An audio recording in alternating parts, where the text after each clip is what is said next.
Ce sont des hommes blancs qui ont délibérément, méthodiquement, scientifiquement et de sang-froid travaillé sur de tels projets.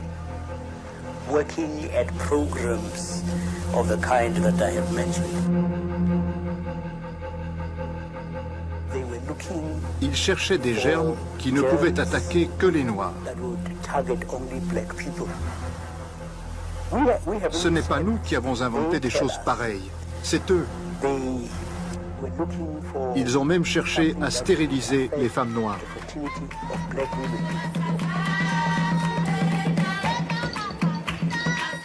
Comment est-ce possible, 7 ans après la fin de l'Ancien Régime, que cet homme, toujours en liberté malgré la gravité des forfaits qui lui sont imputés, n'ait pas encore été jugé?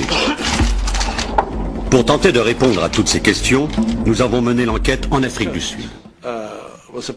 C'est moi qui ai initié le Project Coast lorsque j'étais à la tête des forces militaires. Je l'ai fait parce que, à un moment donné, l'ANC s'est lancée dans des opérations urbaines et elle poussait les choses tellement loin que cela risquait d'aggraver la situation, ce qui aurait été très mauvais pour l'image du pays. Il fallait éviter cela à tout prix. C'est là que je me suis dit, au lieu de tirer à vue sur une foule en colère, à balles réelles, et de tuer des gens, cherchons un autre moyen de neutraliser ces groupes. J'ai alors soumis le problème à des scientifiques, dont Basson était l'un des plus importants. Wouter Basson, général de brigade au 7e bataillon médical des forces armées sud-africaines.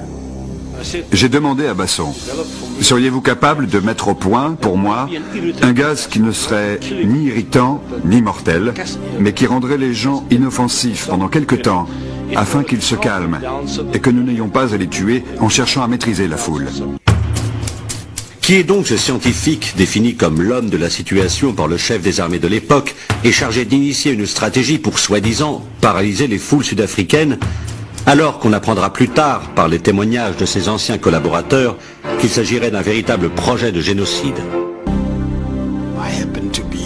Il se trouve que je suis le témoin vivant de ce qui est arrivé. Je n'ai eu la preuve qu'en 1989, qu'on avait enduit mes vêtements de produits chimiques qui s'avéraient mortels s'ils rentraient en contact avec la peau.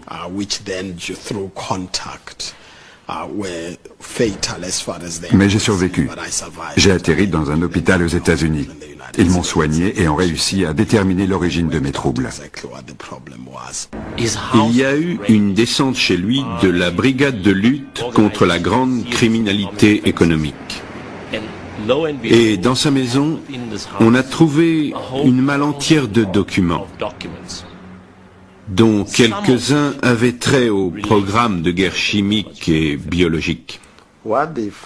Ce qu'ils ont trouvé était incroyable. Il y avait ce qu'on appelle une Faircopper List, autrement dit un bordereau de vente.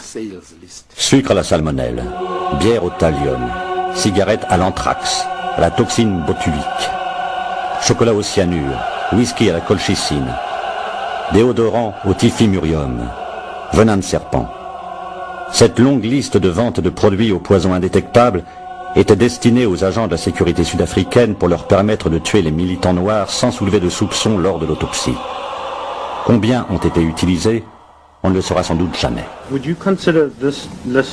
Selon vous, cette liste aurait-elle pu être utilisée à des fins de recherche scientifique, ou bien est-ce une liste d'armes meurtrières?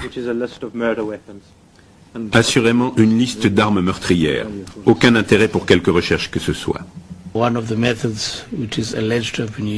Parmi les méthodes qu'il est présumé avoir utilisées, l'une consistait à enduire l'opercule d'une canette de bière en aluminium avec du poison.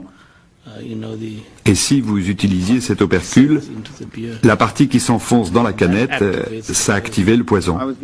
On m'a donné un paquet de cigarettes Camel. Et on m'a demandé de déposer quelques gouttes sur les filtres des cigarettes.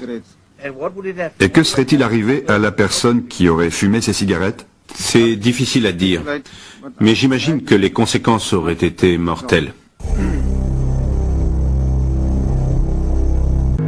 Coup de théâtre, le docteur Basson est jugé par un tribunal à huis clos. Pour quelle raison? Par de mystérieuses fuites, la longue liste des forfaits reprochés à celui que les journalistes surnomment désormais Docteur Lamort s'ébruite rapidement. La presse ulcérée s'émeut. Pourquoi ce silence pesant du gouvernement? Le ton monte. Elle accuse également la TRC de ne pas s'emparer de ce scandale avec suffisamment de fermeté et exige une audition publique de Basson au sein de la commission. Notre opinion, en tant que journal, et comme bien d'autres journaux, était qu'il était absolument primordial que la vérité éclate au grand jour. Ce qu'il révélait pour la première fois ne faisait que confirmer les soupçons qui pesaient sur lui depuis des années. Il fallait que ce soit rendu public. Tous les jours, on nous demandait « Qu'est-ce qui se passe avec Basson? Pourquoi la TRC ne fait rien? Pourquoi n'a-t-il pas été cité à comparaître ?» Là, il y a un problème. Et le fait que sa demande de liberté sous caution ait eu lieu à huis clos n'arrangeait pas les choses. C'en est trop. Alors que le docteur Lamort, libéré sous caution, rentre chez lui et reprend tranquillement ses activités de médecin à l'hôpital, la TRC décide, contre l'avis officiel, de créer une commission spéciale sur la guerre chimique et bactériologique et d'interroger Basson. Nouveau coup de théâtre, la présidence et le gouvernement s'y opposent catégoriquement au nom du secret défense. Il est devenu de plus en plus évident que le nouveau régime, le gouvernement de l'ANC, avait exactement les mêmes intérêts que l'ancien. Il craignait de gêner la communauté internationale, que celle-ci s'inquiète de savoir que toutes les expériences faites par Basson sous le régime de l'apartheid se perpétuent sous le nouveau gouvernement. Et ils ont réagi très vite. Ils ont tout fait pour s'assurer que ces informations ne soient pas rendues publiques. Certains documents sont restés classés top secret, alors même que nous avions changé de régime. Et la TRC a dû en tenir compte. Car il faut bien comprendre qu'il y avait certaines restrictions. Par exemple, en ce qui concerne la prolifération de certaines substances ou produits chimiques, ou bien, par exemple, comme vous pouvez l'imaginer, vis-à-vis de certains traités avec d'autres pays. Ce type de relation devait être protégé au niveau international. Si le gouvernement est aussi embarrassé, est-ce parce qu'une audience publique de la TRC à propos des armes chimiques et bactériologiques dévoilerait l'importance capitale de l'aide militaire illégale apportée par de nombreux pays occidentaux à l'Afrique du Sud sous l'apartheid? Et qui sait? Encore aujourd'hui. Un vrai scandale, et pourtant. Je ne crois pas que Basson aurait pu acquérir de telles compétences et un tel savoir sur les armes chimiques sans la collaboration de grandes puissances. C'est un fait grave. Wouter Basson est allé à Taïwan, par exemple, pour voir ce qu'ils avaient comme programme. Il est allé à San Antonio, aux USA, dans les années 80. Là aussi pour voir leur programme. Il est allé en Israël et en RFA. Le docteur Basson a eu accès au laboratoire militaire en Suisse. Malgré les pressions diverses, la TRC résiste. Après négociation avec le pouvoir, la commission guerre chimique et bactériologique lance enfin ses investigations. Nous sommes en juin 1998. Basson accepte d'assister aux audiences, mais, nouveau rebondissement, il refuse de parler, encore moins de demander l'amnistie. Il écoute ses anciens collaborateurs déballer la longue liste des forfaits qui lui sont imputés. Vous jurez devant Dieu de dire la vérité, toute la vérité et rien que la vérité? Je le jure. Vous pouvez vous asseoir. Monsieur le Président, oui, j'étais le directeur général. J'étais censé être le patron, celui qui définissait les programmes, décider des équipements physiques, recruter les bons scientifiques et aménager les installations pour le gouvernement. D'une manière très stricte, on nous a informé que ceci serait une opération militaire menée au nom de l'État. J'ai enregistré la société en mon nom avec 3 autres actionnaires.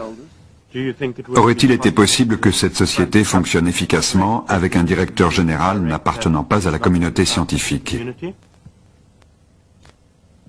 Absolument pas. Avez-vous été en contact avec les scientifiques lorsque vous étiez directeur général? Oui, monsieur.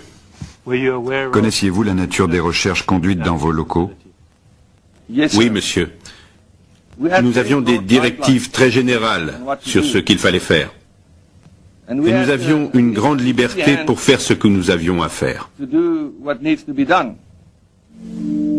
Ce que les témoignages de scientifiques révèlent, c'est d'abord un arsenal de gadgets mortels dignes de James Bond. Tournevis empoisonnés, parapluie Sarbacane, détonateurs de lettres piégées, cannes truquées, lessives explosives et bien d'autres.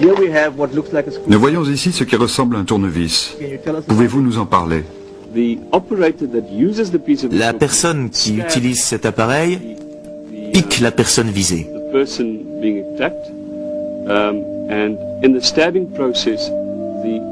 Le simple fait de la piquer libère le poison et les substances chimiques sont alors injectées dans l'individu.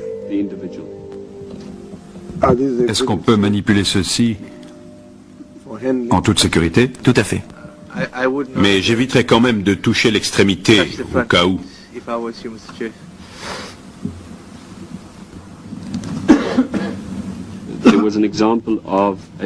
Il y avait aussi une aiguille contenue dans ce qui ressemblait à une pompe à vélo. En gros, vous avez dans les mains une pompe à vélo.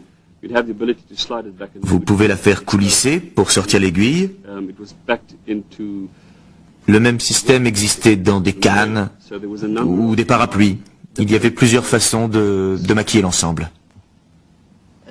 Et à quoi servait la canne?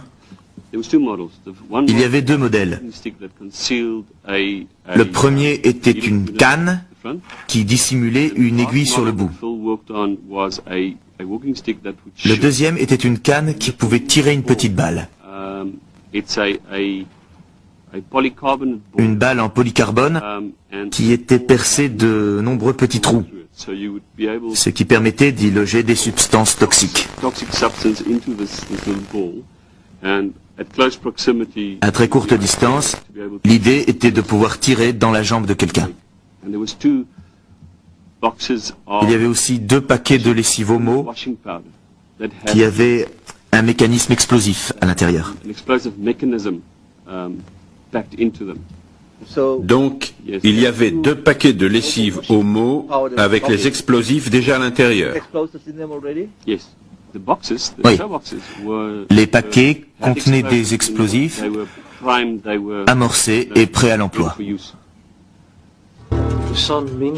Le docteur Basson a déclaré, après nous avoir longuement décrit les effets du thallium, si vous donnez juste la bonne dose, il ne faut pas trop en donner, juste ce qu'il faut, vous pouvez provoquer ce qui ressemble à un cas de méningite ou de syphilis. Vous obtenez des symptômes similaires. Et en racontant cela, il a déclaré en passant que nous avions déjà administré du thallium à Steve Biko. Il y avait aussi des plans pour contaminer les médicaments pris par le président Nelson Mandela à l'hôpital. Peu de temps après la libération de Nelson Mandela, il était persuadé que ses fonctions cérébrales allaient se détériorer petit à petit. Derrière cette panoplie d'inventions d'un autre âge, se profile plus gravement encore l'existence secrète et massive de produits destinés à propager des maladies à l'échelle d'un peuple, voire d'un continent. Anthrax, choléra, méningite, Ebola, sida.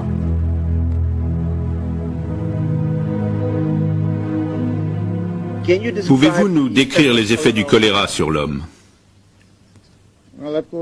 Il provoque une diarrhée assez grave et une forte déshydratation. Ce sont les effets les plus importants. Et qui sont les plus vulnérables face au choléra? Les humains. Et parmi les êtres humains, les enfants ne sont-ils pas les plus vulnérables? Et les personnes âgées? Si.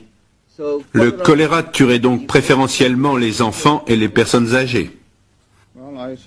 Je suppose, oui. C'est la caractéristique du vibrion cholérique. Vous dites avoir produit 26 bouteilles de choléra de 30 millilitres chacune, c'est bien ça? Non, 10 millilitres. Pardon, 10 millilitres chacune. Cela pourrait-il, selon vous, provoquer une épidémie grave?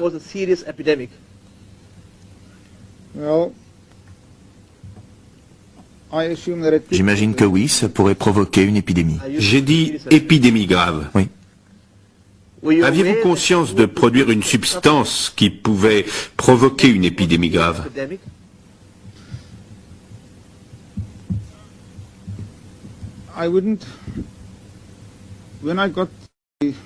Quand on m'a demandé de produire ces organismes, il faut se rappeler que, en tout cas pour moi, ils devaient servir pour des tests.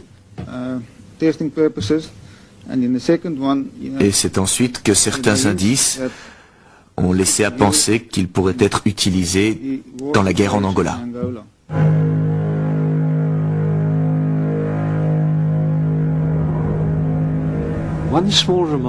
Le docteur Basson a fait un jour cette petite remarque qu'il y avait beaucoup de problèmes politiques à l'est du pays à ce moment-là. Et il a ajouté « Peut-être devrais-je traiter cette foule au choléra ».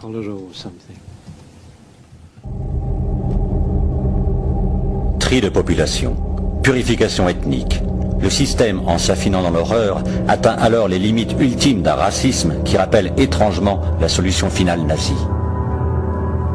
Le docteur Basson m'a montré un document. Ce document contenait une proposition émanant de quelqu'un en Europe.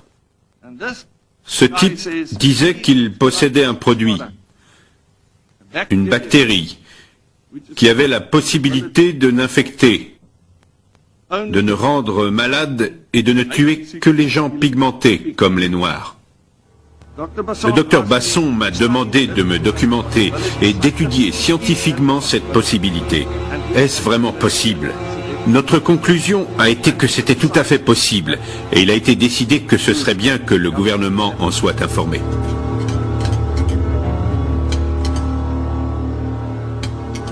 Mais en définitive, nos instructions ont été, et c'est très important, de mettre au point un produit visant à réduire le taux de natalité de la population noire du pays. Pouvez-vous nous en dire un peu plus? Qui vous a demandé de mettre au point ce produit? La personne qui nous donnait directement les instructions était le docteur Basson.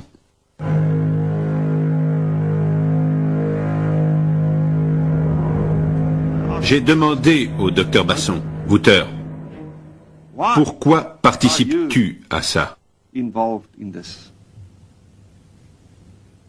Pourquoi es-tu là-dedans? Tu ne possèdes pas de société, c'est moi qui possède la société. C'est moi qui roule en BMW, c'est moi qui ai la villa de 3 étages, c'est moi qui ai ça. La grande vie. Tout le monde pensait, Gossen, il est vraiment génial. C'est vrai. Donc je lui ai demandé, Wouter, pourquoi fais-tu ça? Et il m'a répondu, j'ai une fille. Et un jour, parce qu'on sait plus ou moins avec certitude que les Noirs prendront un jour le pouvoir, mais le jour où les Noirs prendront le pouvoir et où ma fille me demandera, papa, qu'as-tu fait pour empêcher ça? J'aurai la conscience tranquille. Et je le reconnais, c'est cette psychose qui prévalait.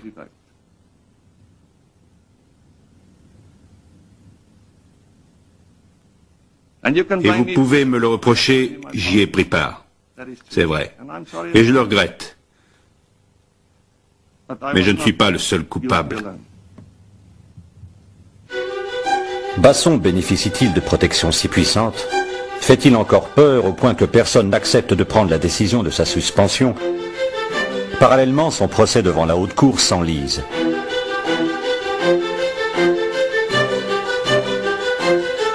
La grande question à présent, c'est que nous avons un gouvernement démocratique qui possède ce même savoir mortel que possédait le gouvernement de l'apartheid, auquel des nations sans scrupules ont eu recours et pour lequel elles ont été condamnées.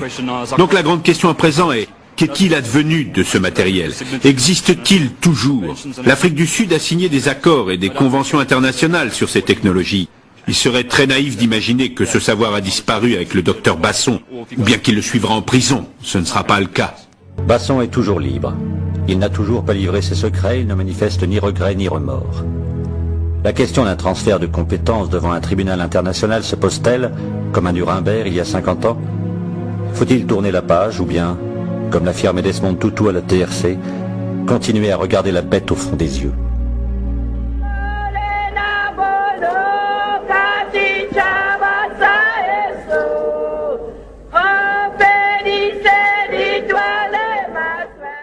Mais ce qui était beaucoup plus inquiétant, évidemment, c'est le volet épidémie. Il se trouve que le programme sud-africain avait réussi à récolter des échantillons d'Ebola, de choléra, de sida, quand on sait qu'en Afrique du Sud, de variole bien sûr, mais quand on sait qu'en Afrique du Sud, le taux du sida est l'un des plus élevés au monde, on s'inquiète évidemment, on se pose des questions. Le fait que l'Ebola apparaisse notamment dans la région questionne également sur les stocks sud-africains. Je ne parle pas aussi des gros stocks d'anthrax qui ont été découverts à l'époque et dont on ne sait pas ce qu'ils sont devenus aujourd'hui. Alors le docteur Basson a bénéficié non seulement de fonds illimités, il avait tout l'argent dont il avait besoin, mais en plus d'un contrôle hiérarchique très faible. Il faisait ce qu'il voulait. Oui, d'autant que ceux qui l'ont nommé n'étaient pas des intellectuels, c'était des militaires qui lui ont simplement dit voilà ce que vous devez faire, essayer de développer un arsenal biochimique contre la population noire. À partir de là, il a fait ce qu'il pouvait, ce qu'il voulait, donc des fonds illimités évidemment du gouvernement de Pretoria, mais également des collaborations internationales extrêmement poussées avec les États-Unis, avec l'Angleterre. Oui, alors les États-Unis de Ronald Reagan, de Reagan, qui lui fournissent d'ailleurs complaisamment le virus Ebola. Oui, plusieurs échantillons. Évidemment, on se bat contre un ennemi presque imaginaire, si j'ose dire, qui est le communisme. Donc là, Mandela, qui va arriver au pouvoir, représente un peu le diable. Et avant que Mandela arrive au pouvoir, on charge donc ce docteur et les agents et ses collègues de développer un arsenal contre la population noire. Parce qu'il y a une logique très simple derrière tout ça. Mandela va arriver au pouvoir, la démocratie va arriver. Et au jeu de un voix, une vote, évidemment, les Afrikaners, les Blancs, vont pas gagner à ce jeu-là. Donc l'idée était toute simple, l'équation était toute écrite dès le début. Moins il y aura de Noirs, moins il y aura de votants noirs.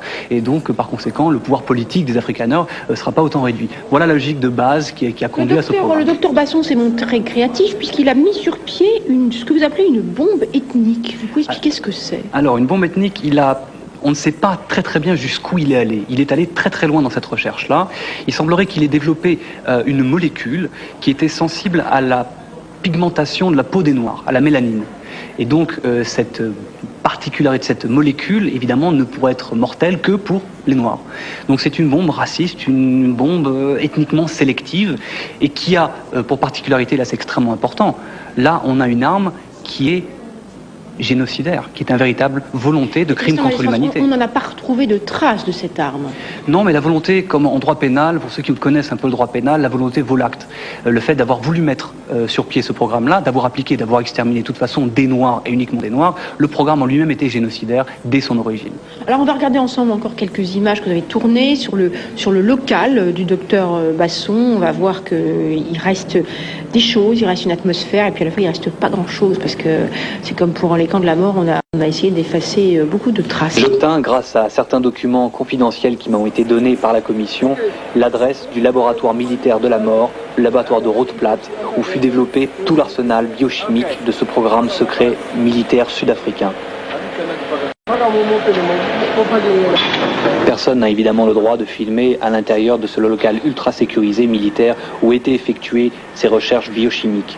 Le docteur Wouter Basson a travaillé dans ce local que j'ai pu visiter il y a exactement 1 an.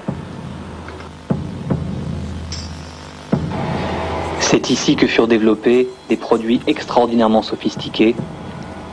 C'est ici aussi peut-être que certaines expérimentations étaient effectuées sur des Noirs.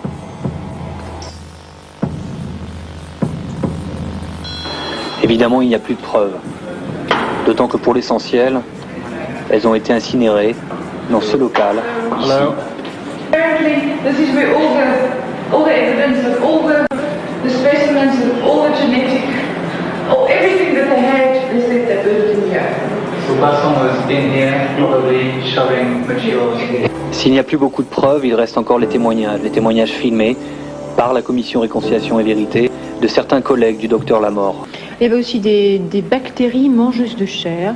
Oui, ça c'est quelque chose qu'ils ont réussi à récupérer vraisemblablement aux Russes. Mais au-delà de ça, il y a d'autres choses qui sont autrement plus grave, qui est également une campagne qui est allée assez loin, une campagne de stérilisation.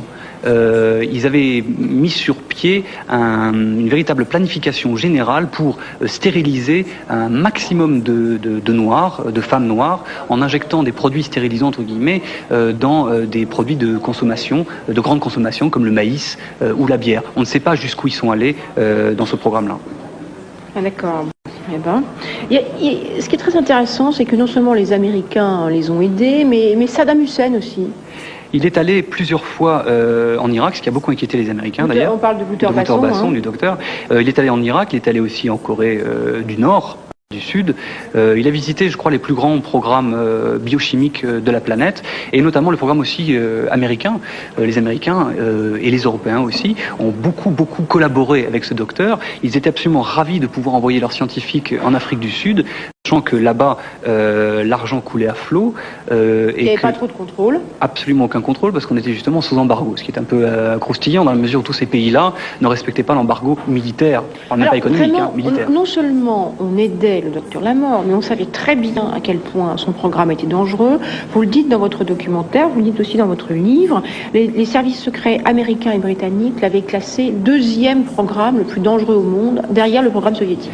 Il y a un rapport qui est tombé, et ça c'est assez important, un rapport qui est tombé en février 2001 de l'US Air Force, très poussé sur le programme, sur le Project Coast et le docteur Lamort, et qui considère que ce programme-là n'est pas le plus volumineux qui reste l'apanage du programme russe, Bioréparate, mais qu'en qualité, c'était l'un de ceux qui était allé plus loin, le plus abouti et les plus inquiétants.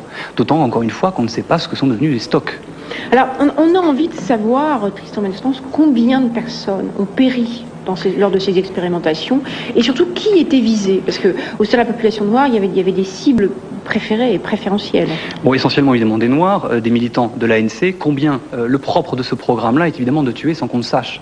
Quand quelqu'un est infecté par le sida ou par le choléra, comment savoir si c'était dans le cadre du programme Coast ou par d'autres biais? J'ai interviewé l'un des enquêteurs de la commission Réconciliation et Vérité qui s'est tenue en Afrique du Sud et qui a enquêté un petit peu sur le programme militaire sud-africain et qui est présidé par Desmond Tutu et qui a lui-même considéré qu'il fallait estimer à plusieurs milliers de personnes, potentiellement les personnes qui avaient été soit éliminées, soit des personnes qui avaient été prises pour faire des expérimentations, parce qu'il y a eu des expérimentations sur humains. Mais on n'a pas retrouvé de traces là aussi. Évidemment, là on a vu tout à l'heure peut-être quelques images de l'incinérateur. J'ai entendu dire que quelques corps avaient été jetés dans l'incinérateur. Évidemment, aucune trace, on ne trouvera probablement pas de traces. Il y a des témoins, des personnes qui ont été visées, notamment des grandes personnalités sud-africaines. Alors, ils ont eu des projets assez fous. Alors, en particulier, ils avaient comme projet, juste avant de libérer Mandela, d'endommager son cerveau avec du thallium. Oui. C'était l'un des programmes, l'un des volets de ce programme sud-africain qui était d'éliminer... Le libérer voilà. et le diminuer juste avant. Pas le tuer, mais disons le contaminer de façon à ce que mentalement il ne soit plus apte à diriger le pays et l'emmener vers la démocratie. Donc c'est un programme qui n'a pas réussi, mais qui était en plan. C'était quelque chose qu'ils allaient faire. Ils sont par contre allés beaucoup plus loin, ils ont réussi cette fois-ci à attaquer et à atteindre et à faire un attentat contre le second personnage de l'État sud-africain aujourd'hui, qui est le révérend Frank Chikane, qui est le président ou qui est le chef de cabinet, disons, de la présidence sud-africaine, du président Thabo Mbeki, et qui lui-même est tombé dans le coma 2-3 fois après qu'ils aient enduit, je suis obligé de le dire, ses slips, ses sous-vêtements d'une poudre inodore et incolore qui pénétrait donc sa peau. Un petit peu, il y a le parapluie c'est une belle invention, mais je crois que les Sud-Africains sont allés beaucoup plus loin. Et donc ce pauvre révérend est tombé 2-3 fois dans le coma, et ça n'est que vraiment une dizaine d'années plus tard qu'ils ont découvert et compris que c'était dans le cadre de ce programme Coast. C'est étonnant que le pouvoir n'est pas le pouvoir qui a suivi le président de Klerk, le pouvoir Mandela, n'ait pas cherché à contrôler davantage ses armes. Il était extrêmement gêné parce que de mettre tout ça à plat impliquerait de mettre à jour les collaborations qu'il y avait eu avec les pays occidentaux. Et la France, comme la Suisse, comme l'Angleterre, ne souhaitent peut-être pas qu'on mette à plat les collaborations qu'il y a eu, alors que le pays était supposé être sous embargo. Le gouvernement blanc d'Afrique du Sud a longtemps été condamné pour sa brutalité à l'égard de sa population noire majoritaire. Dans les années 80, ce régime d'apartheid a mis sur pied un programme bactériologique top secret, le projet COAST, dirigé par Wouter Basson, plus tard surnommé Docteur la Mort. Ce programme, qui avait pour but de mettre au point des armes pour assassiner les opposants à l'apartheid, a donné lieu à des expériences sur la population noire. Je retourne voir le député britannique Norman Baker. Peut-être a-t-il découvert un lien entre Kelly et l'Afrique du Sud au cours de sa propre enquête. Il y avait des relations entre le gouvernement britannique et le régime sud-africain. Et on peut se demander ce que le gouvernement Thatcher de l'époque savait exactement sur le projet COAST. S'il recevait des informations issues de ce projet, et même s'il le soutenait secrètement. David Kelly et Wouter Basson étaient clairement en contact depuis un certain temps. Quels étaient les liens entre David Kelly et le docteur Lamort? Et que penser des informations reçues par Dresch à propos d'un ancien chercheur du projet COAST qui aurait tenté de vendre aux États-Unis des stocks de bacilles du charbon et d'autres agents fabriqués à l'époque de l'apartheid? Est-il vrai que le bacille du charbon est en vente au marché noir? Pour le savoir, je dois aller en Afrique du Sud.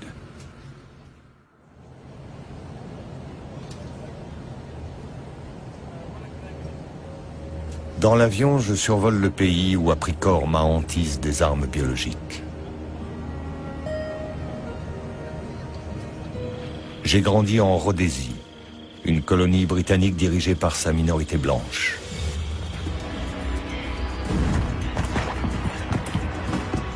Quand j'ai eu 18 ans, dans les années 70, une véritable guerre civile faisait rage dans le bush. Les nationalistes noirs avaient pris les armes pour conquérir leur liberté. Les Blancs étaient déterminés à se maintenir au pouvoir à tout prix. En fait, nous refusions de laisser la Rhodésie aux mains de la majorité noire. Et il y avait une raison pour ça. Ce n'était pas juste du racisme. Nous avions vu s'effondrer des pays, de l'Ouganda jusqu'au Ghana. Toutes les colonies britanniques qui étaient devenues indépendantes avaient sombré dans l'anarchie. Il n'était pas question que ça arrive en Rhodésie. C'est moi, en 1977, quand j'ai rejoint les Selous Scouts. Jim Parker est un ancien membre des forces spéciales de l'armée rhodésienne, les Selous Scouts. Un régiment d'assassins d'élite, dont la mission est d'éliminer l'ennemi par tous les moyens.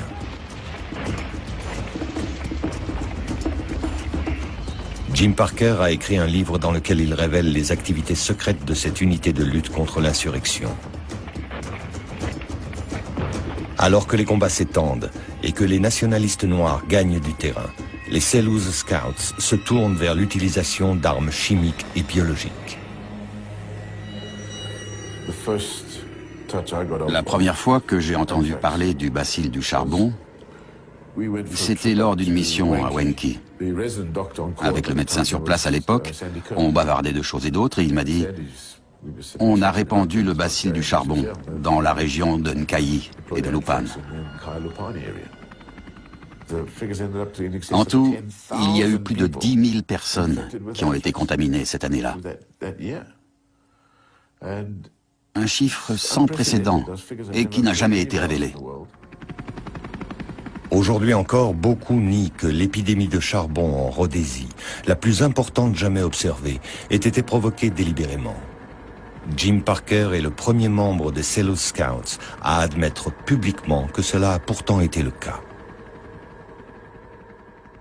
Pour finir, toute la Rhodésie, qui s'appelle aujourd'hui le Zimbabwe, a été contaminée.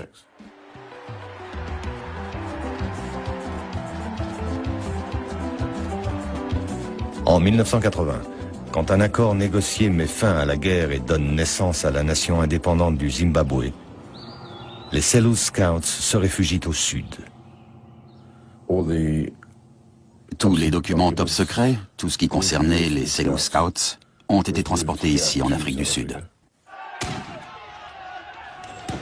l'Afrique du Sud devient le dernier champ de bataille de la suprématie blanche sur le continent africain. Et comme en Rhodésie, l'un des chapitres les plus sombres de l'apartheid est l'utilisation secrète des armes biologiques.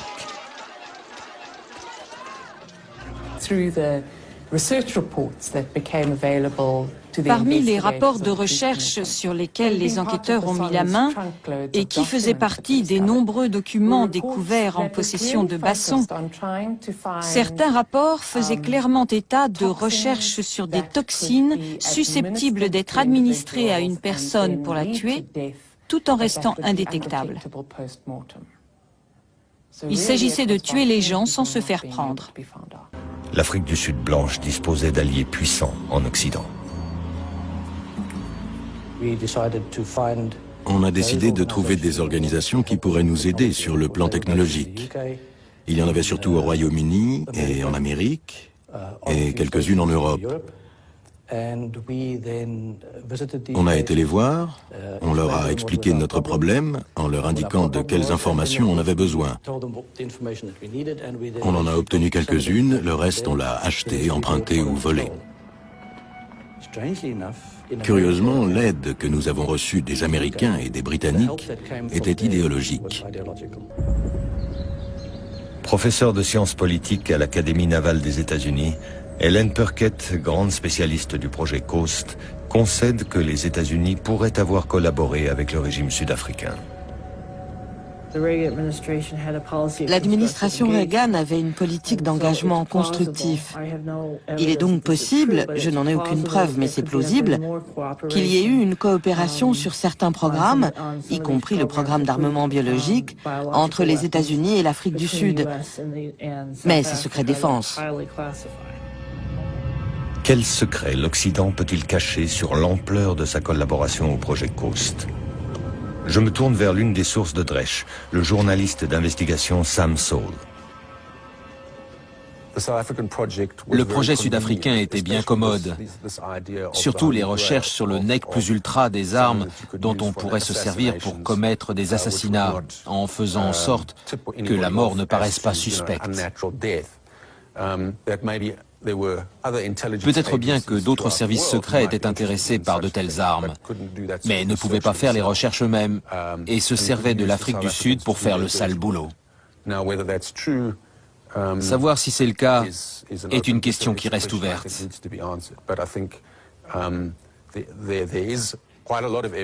Mais beaucoup d'éléments indiquent que Basson a effectivement reçu l'aide des pays occidentaux.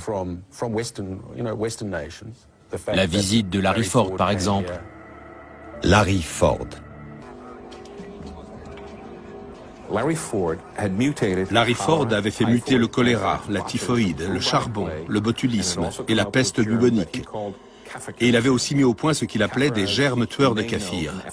Kaffir, en afrikaans, signifie négro. C'était donc des germes qui étaient spécifiquement destinés à tuer seulement les Noirs. En d'autres termes, une arme biologique ethnique. Dès le début, la mise au point d'un moyen pour maîtriser la croissance de la population noire a été l'un des principaux domaines de recherche. Ces recherches se sont intensifiées à mesure que la population noire augmentait et que les soulèvements devenaient plus violents.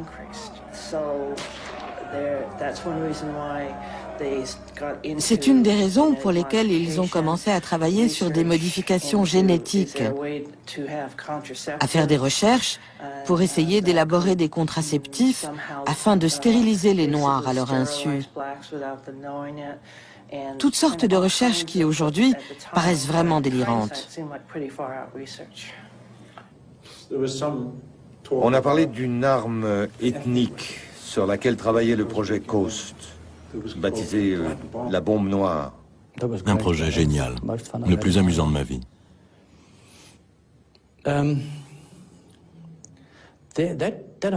Tout cet épisode de l'arme ethnique a été parfaitement exposé lors du procès.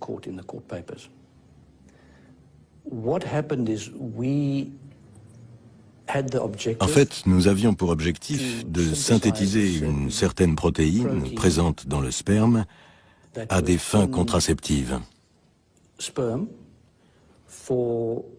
L'idée était que si on pouvait immuniser une femme contre le sperme, on la rendrait stérile.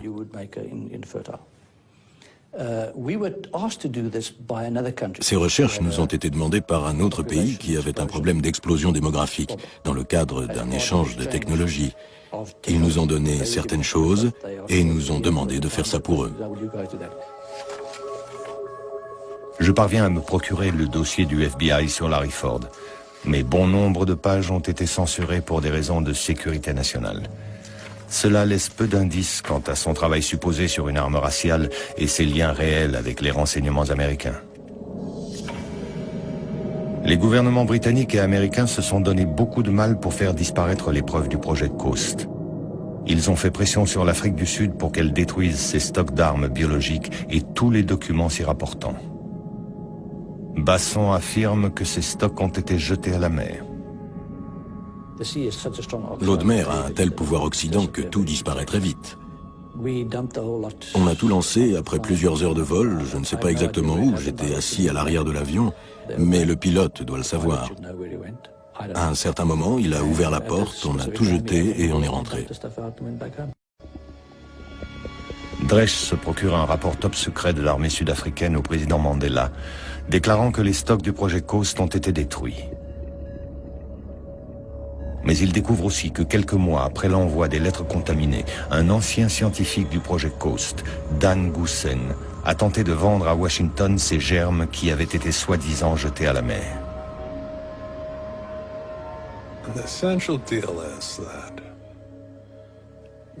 Le deal, c'était que Goosen devait recevoir 5 millions de dollars et qu'il livrerait la cache secrète où se trouvent les stocks de bioarmement du projet Coast,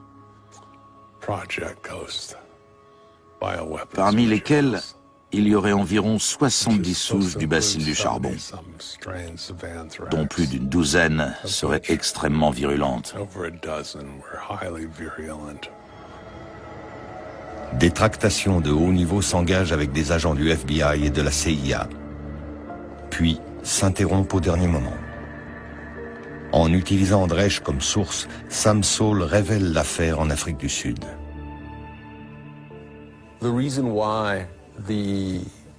La raison pour laquelle les Américains ont brusquement fait marche arrière n'a jamais été élucidée.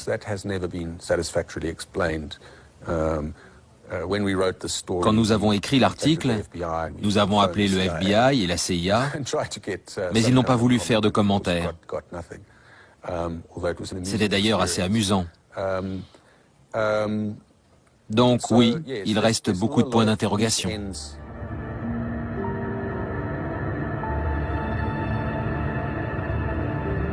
Dan Goosen accepte de me rencontrer dans un lieu public, mais refuse d'être filmé. Il m'explique qu'il ne pourra jamais me raconter toute l'histoire. C'est trop dangereux. Goosen a toujours la main sur la cache d'armes. Personne d'autre ne sait où elle est. Le gouvernement sud-africain a baissé les bras et ne fait rien. Elle est toujours là, quelque part. C'est une famille très soudée. Ce petit jeu autour de l'anthrax, les Américains et les Britanniques y jouent ensemble. Et c'est prouvé. Tous les gouvernements tremblent dans ces affaires louches. Et ils ne s'arrêteront pas. Pourquoi le feraient-ils? Je suis sûr qu'aujourd'hui encore, ils sont mouillés jusqu'au cou. Les Américains sont mouillés. S'ils ne veulent pas se laisser distancer, ils sont obligés de garder tout ça.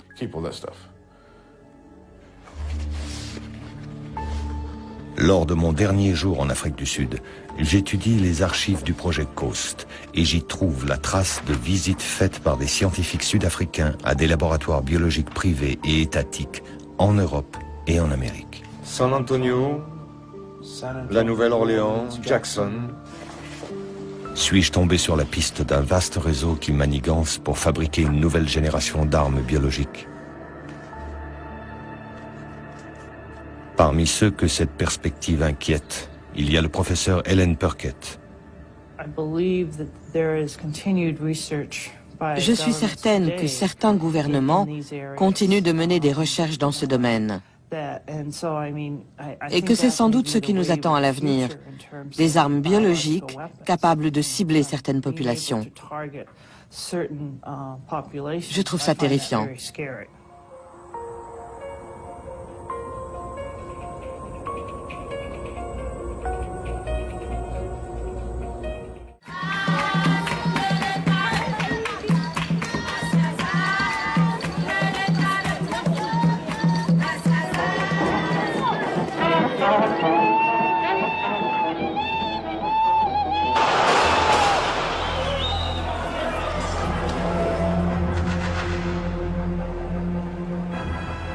Frau Präsidentin, liebe Kolleginnen und Kollegen, Le Conseil in der national a mis Antwort l'Afrique auf du meine Sud à son einfache ordre Anfrage du jour. vom 20.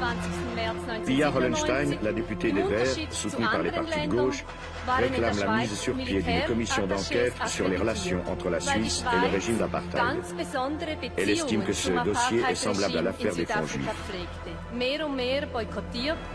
C'est aussi grâce à la Suisse, estime une partie du Parlement, que l'Afrique du Sud a réussi à vendre son or et ses diamants sur le marché mondial. En effet, seule contre la communauté internationale, la Suisse a toujours refusé d'appliquer contre Pretoria des sanctions économiques, incompatibles avec sa neutralité. Schweizer Unternehmen haben vom rassistischen Gewaltregime in Südafrika le Parlement nicht nur refuse enorm la création d'une profitiert, commission sie haben indépendante die qui rouvrirait le dossier Apartheid-Politiker sud-africain. vehement verteidigt. Banlieue de Zurich, mars 1999.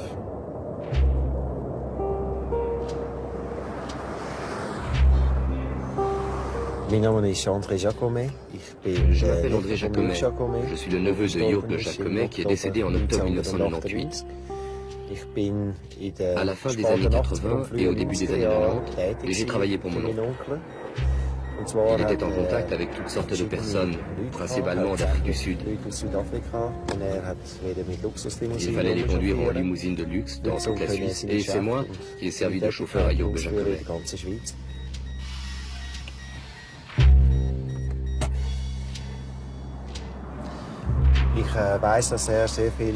Je sais qu'il avait beaucoup d'amis à l'armée. Il leur avait expliqué pourquoi certaines personnes avaient besoin d'entrer en Suisse. Ils ont donné des instructions pour faire établir des papiers qui leur permettent d'entrer dans le pays. Les voyageurs que Jürg Jacomet vient accueillir à l'aéroport sont des militaires. Le général Lothar Nickling et le docteur Wouter Basson, brigadiers dans les services médicaux de l'armée sud-africaine. Je me suis laissé dire que le docteur Basson, quand il venait ici, disposait d'un passeport qui l'autorisait à accéder à la zone de transit de l'aéroport. Il donnait à certains invités spéciaux des papiers qui leur permettaient de passer la douane sans être contrôlés. Et ils ne franchissaient pas la douane officiellement. Ils entraient en Suisse en passant par le transit, incognito en somme. En Afrique du Sud, le docteur Basson est aujourd'hui dans le collimateur. Une commission gouvernementale baptisée Commission Vérité et Réconciliation a découvert que cet officier de haut rang dirigeait le programme secret d'armement chimique mis sur pied par le régime d'apartheid. Basson a refusé de coopérer avec cette commission, mais ses anciens collaborateurs ont révélé l'essentiel de son projet secret. Un programme dont les horreurs valent au docteur Basson le titre de Mengele de l'apartheid. Les activités du docteur Basson l'amènent à fréquenter la Suisse à de très nombreuses reprises. À l'occasion d'un séjour à Zurich en novembre 1993, il est arrêté par la police au guichet de la Anlage und Kreditbank, l'AKB, pour une tentative de fraude. La justice zurichoise a refusé de nous expliquer les circonstances de cette arrestation. Lors de son arrestation à Zurich, le brigadier sud-africain a été longuement interrogé par le juge d'instruction. Nous nous sommes procuré la déposition de Wouter Basson et nous avons pu ainsi reconstituer la piste suisse des chimistes de l'apartheid. Où et quand avez-vous rencontré M. Jürg Jacomet? Ça doit être en 1982-1983. Je l'ai rencontré à Zurich, à l'occasion d'une visite du général Nettling et de moi-même. Il s'agissait de boucler une livraison d'armes pour le gouvernement sud-africain. Monsieur Jacomet m'a été présenté comme un marchand d'armes qui représentait plus ou moins officiellement le gouvernement suisse. J'ai eu le sentiment qu'il faisait partie des services de renseignement suisses. Il était capitaine dans l'aviation. Lorsqu'on observait les pouvoirs dont il disposait, en particulier ses entrées dans tous les bureaux à Berne et dans les aéroports, nous n'avions aucune raison d'en douter. Un homme a bien connu Jürg Jacomet. Il occupe depuis 1990 une des fonctions les plus importantes de l'armée suisse. Monsieur Jacomet est un citoyen suisse. Il était officier des forces aériennes. Il a fait l'école d'officier avec moi en 68 et ensuite on a un peu suivi le chemin, moi comme pilote de chasse dans le 1er régiment d'aviation, lui comme officier de renseignement dans un autre régiment d'aviation, et bien sûr on se connaissait, on se voyait au cours tactique, etc. Monsieur Jürg Jacomet, encore au début de sa carrière d'officier de renseignement, est très dévoué à la cause, et surtout, ce qui était intéressant dans les années 80, il avait des contacts professionnels avec l'Europe de l'Est. Donc très souvent, il rentrait par sa profession, ce qui est légitime en Suisse, il rentrait dans ses services militaires au cours de répétition et il nous informait sur ce qu'il avait vu dans les pays de l'Est pour ce qui concernait des systèmes d'armes. Nouveaux avions soviétiques, des armes DCA, etc. Et ceci, bien entendu, était très intéressant pour nous comme pilotes, comme camarades et comme service de renseignement. Cette situation, malheureusement, était moins bonne après les années 90, quand il est entré en contact avec des gens qui n'étaient pas tellement favorables pour lui.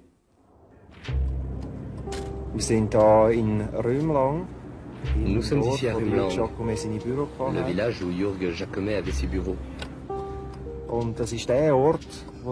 C'est ici que mon oncle rencontrait ses partenaires pour ses affaires, dont le docteur Basson.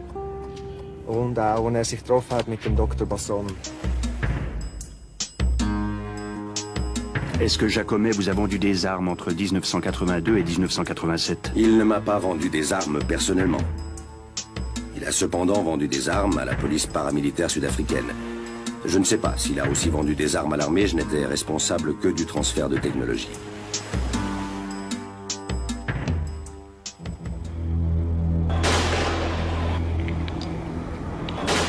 Jacomet livrera ainsi plusieurs lots de fusils à pompe à la police sud-africaine. Des armes qui serviront à alimenter la violente répression contre les Noirs qui se soulèvent dans les ghettos contre le pouvoir blanc.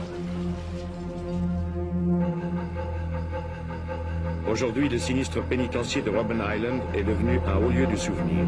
Des milliers de touristes viennent visiter la prison, bâtie sur une île au large du Cap. C'est ici que l'ancien régime mettait les opposants politiques aux travaux forcés. Ces touristes viennent se souvenir ici des années de plomb, de la ségrégation raciale qui a coûté des milliers de vies, noires essentiellement. Violation systématique des droits des gens, arrestations, torture, exécutions sommaires. Toute une population qui tente de sortir aujourd'hui d'un long cauchemar.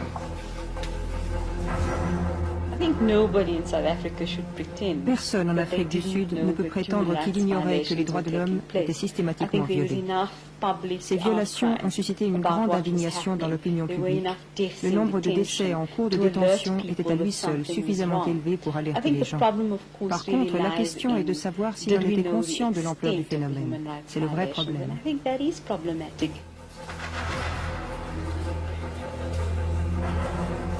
Ladies and gentlemen, cell number 5, this is cell number 5. Cell number 5, this is where President Mandela was staying. We have made it very clear in our policy that South Africa is a country of many races. There is room for all the various races in this country. Ladies and gentlemen, as you see the cell, there were no beds. In fact, the whole prisoners did not have beds. Prisoners were using those kind of mats, those kind of blankets. President Mandela stays in this cell for about 18 years full. Before he was taken to Portsmouth, he was staying in this cell. From Portsmouth, he was taken to Victor Verster, near to Paarl, where he was released. Il faudra attendre 4 ans après la libération de Nelson Mandela, figure emblématique de la lutte des Noirs, pour qu'enfin s'installe la démocratie en Afrique du Sud. Dès son élection à la présidence en 1994, Nelson Mandela appelle à la réconciliation des races et des cœurs.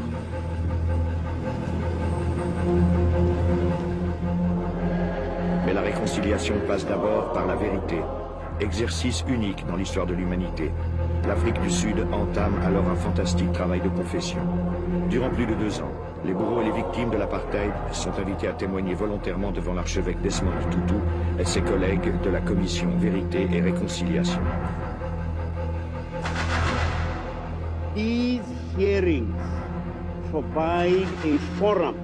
Ces audiences donnent une voix à ceux qui, autrefois, ont été traités comme des moins que rien. Au total, plus de 15 000 témoignages retransmis en direct dans tout le pays devant des foules immenses. La commission dispose d'une équipe d'experts et de juristes pour mener ses enquêtes. Les témoignages les plus horrifiants viennent confirmer les violations massives des droits de l'homme commises au nom de la ségrégation raciale. Whilst this was happening, you were suffocated.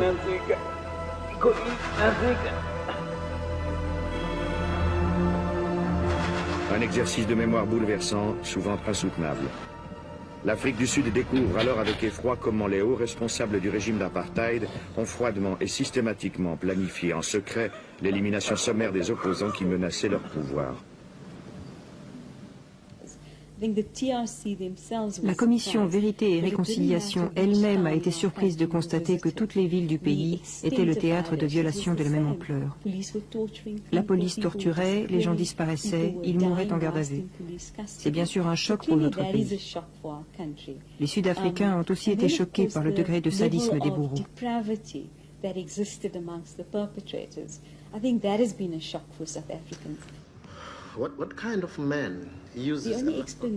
La seule explication, c'est que l'État disposait d'une stratégie coordonnée pour parvenir à ses fins.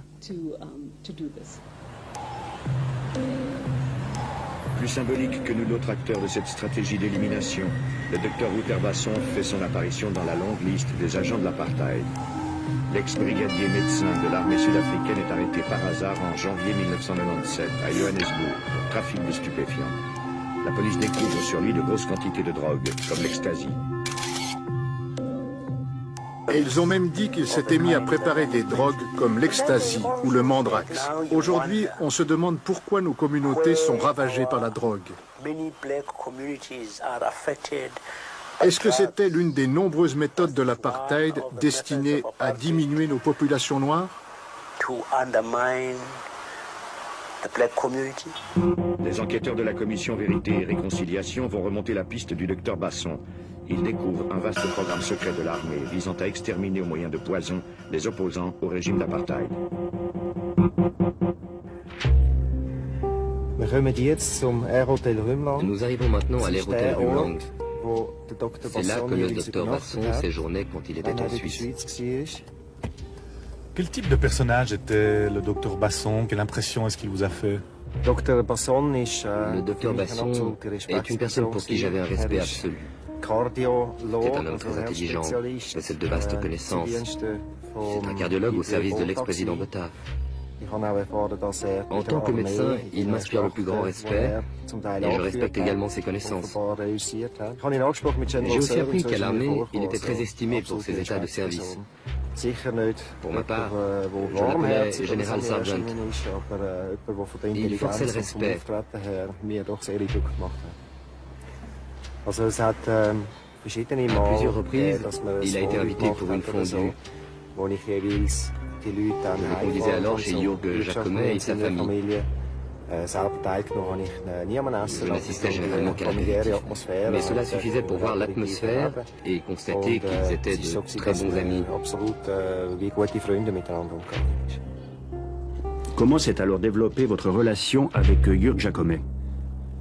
Nous avons développé une relation professionnelle et d'amitié. À cette époque, le gouvernement sud-africain était engagé dans une guerre en Angola contre les Russes, les Cubains et les Allemands de l'Est. J'étais chargé d'une unité spéciale en opération en Angola dont la mission était d'étudier les armes nouvelles et les techniques de notre adversaire. Nous avons ensuite remis un résumé de nos expériences au service secret à Berne. Jacomet assurait la coordination entre les services secrets suisses et nous-mêmes. Il a pu se rendre à de nombreuses reprises en Afrique du Sud et nous l'avons emmené souvent dans les zones d'opération, c'est-à-dire en pleine guerre, où nous lui avons montré les armes que nous avions récupérées. Ainsi, nous avons pu montrer aux Suisses les toutes dernières rampes de lancement des missiles. Dans les années 80, il y avait le conflit en Angola, où des moyens occidentaux, je parle bien des moyens militaires occidentaux, étaient confrontés avec des moyens du pacte de Varsovie. Par exemple, je vous rappelle que l'Union soviétique a utilisé des avions, des moyens DCA, des moyens anti-chars, des chars, qui étaient actuels soit sur le continent africains, en Angola par exemple et ailleurs, mais soit surtout dans les divisions et dans les forces armées qui étaient de l'autre côté de l'OTAN. Donc c'était tout à fait correct et nécessaire que les services de renseignement recherchent l'information partout dans les scénarios qui étaient actifs et qui donnaient des enseignements. Aussi pour la Suisse, pour les forces armées, pour les forces aériennes. Et pour avancer une de vos questions qui vont certainement venir, vous vous rappelez que la Suisse avait pu envoyer des pilotes en Afrique du Sud qui volaient le même type d'avion comme la Suisse, donc le Mirage, et ces pilotes qui ont pu utiliser l'expérience de ces pilotes sud-africains ont ramené des enseignements très importants qui ont eu une influence directe sur la définition de la tactique des Mirages reconnaissance et des Mirages défense aérienne. L'affaire des échanges de pilotes s'est déroulée dans le plus grand secret durant toutes les années 80. Elle ne sera découverte qu'en 1993. Une enquête parlementaire conclura que le divisionnaire Regli a agi sur l'ordre de ses supérieurs et que rien ne peut lui être reproché. Au cours des années passées au département des affaires étrangères, Edouard Brunner s'est particulièrement intéressé au dossier sud-africain. En tout cas, nous, aux affaires étrangères, on n'était pas très au courant de ce que faisaient d'autres départements, notamment dans le domaine militaire ou des services secrets.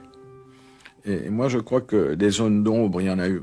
Moi, j'en ai vécu aussi. Il y avait des Suisses qui voyageaient dans certains de ces pays. Nous aurions préféré qu'ils ne fassent pas certains voyages et qu'ils ne soient pas présents à certains endroits. Il y a là toute une série de choses qu'on ne fait pas. Et la même chose, il y avait certains voyages plutôt agréables organisés pour des politiciens suisses en Afrique du Sud qui étaient un peu gênants. Donc il y a là toute une série de choses que les citoyens suisses ont fait que nous n'avons pas, mais que nous ne pouvons pas empêcher. Les Suisses sont libres de faire ce qu'ils veulent à l'étranger. On ne peut pas les empêcher. Le conseiller national zurichois Ulrich Schlür était justement de ces parlementaires qui aimaient à se rendre au pays de l'apartheid.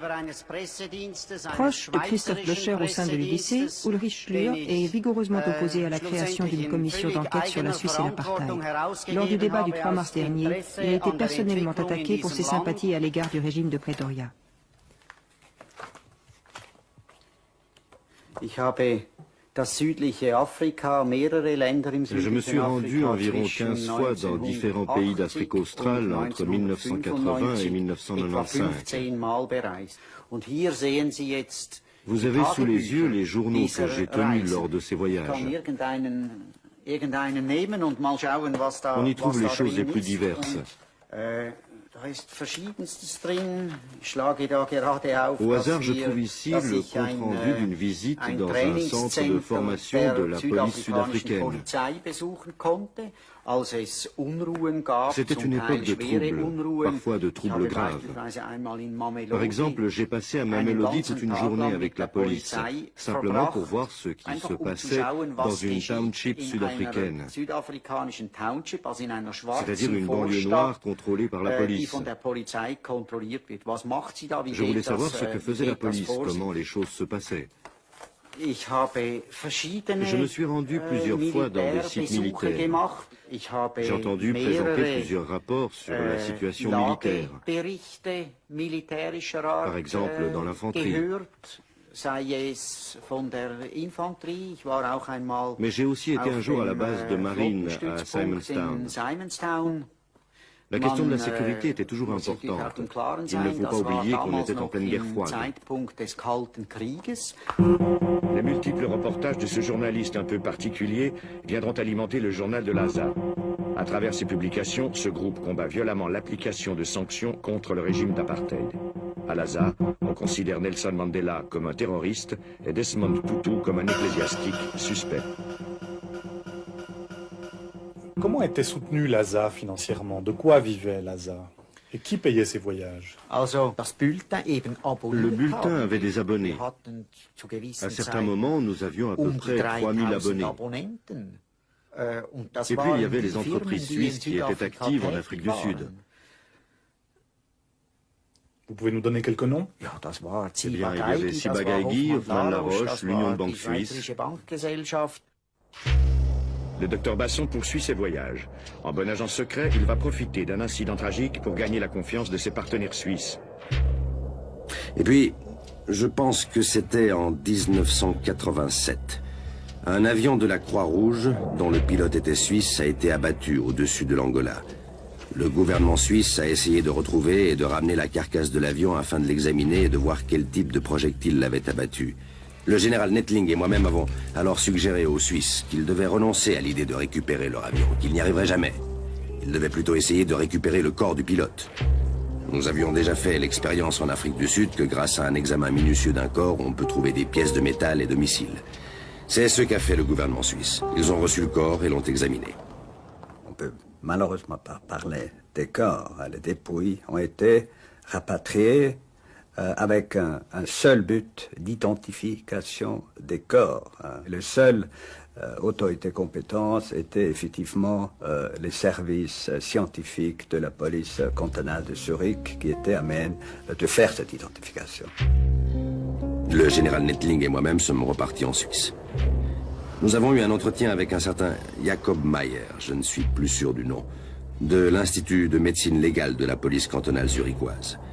Ils ont retrouvé une pièce de métal dans le corps du pilote qui prouvait qu'elle provenait d'un missile SAM-3.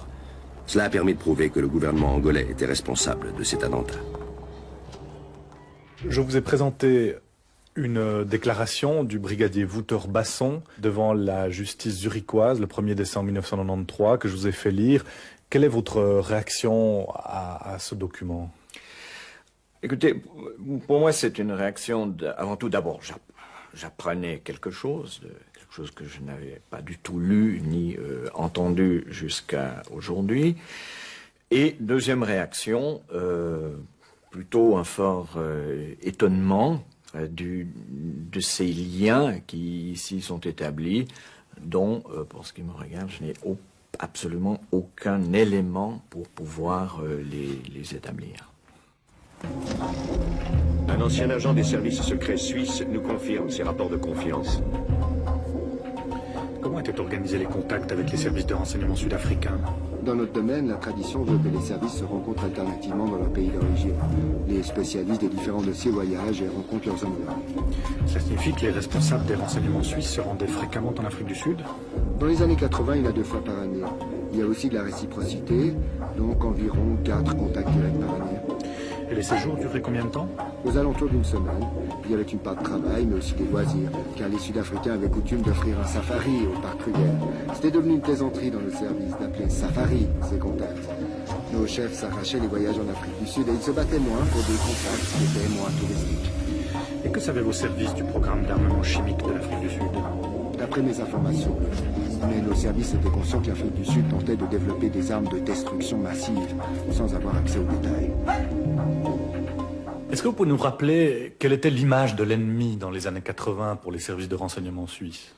Alors, dans les années 80 jusqu'à 90, l'image de l'ennemi était bien sûr la guerre froide, je me répète, était le pacte de Varsovie. La Suisse était prête à faire face aussi à une éventuelle invasion. Donc, surtout les services de renseignement étaient concernés, étaient occupés par le travail de se préparer le mieux contre une éventuelle agression militaire. Et bien sûr, militaire voulait aussi dire moyens atomiques et moyens chimiques, moins le biologique, parce que le biologique, comme vous le savez peut-être, a plutôt apparu après les années 90. Et c'est pour ça que nous avons nos laboratoires de chimie à Spiez, qui appartiennent au département de la Défense, avec une réputation internationale, qui aussi, dans les années 80, s'occupait surtout de la question comment se protéger contre des agents chimiques, dans le cas d'une attaque soit terrestre, mais aussi pour les pilotes. Pendant la guerre froide, c'est évidemment le potentiel soviétique d'armes chimiques qui nous préoccupait. C'est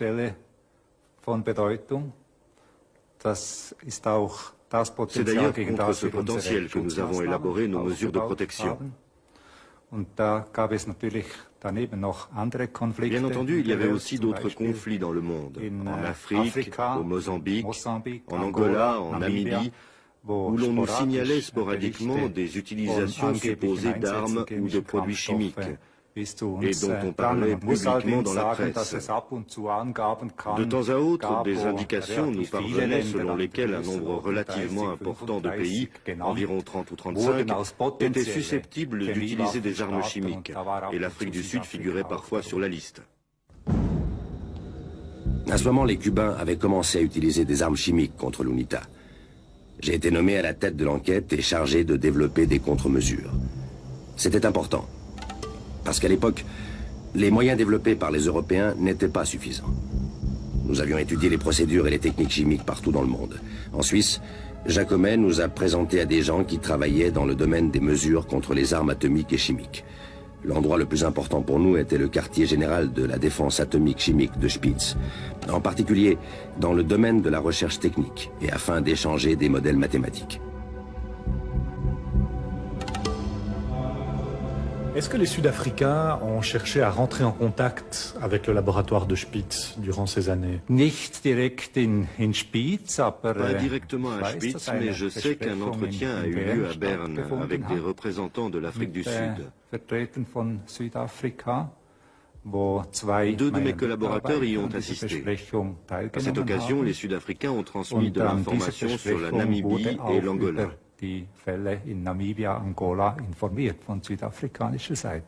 Et que cherchaient ces Sud-Africains? D'après ce que m'ont dit mes collaborateurs, les Sud-Africains ne réclamaient rien. Ils ne faisaient que fournir des informations. Notre devoir était de les écouter. Qui a organisé cette réunion? Je ne sais pas exactement qui l'a organisé.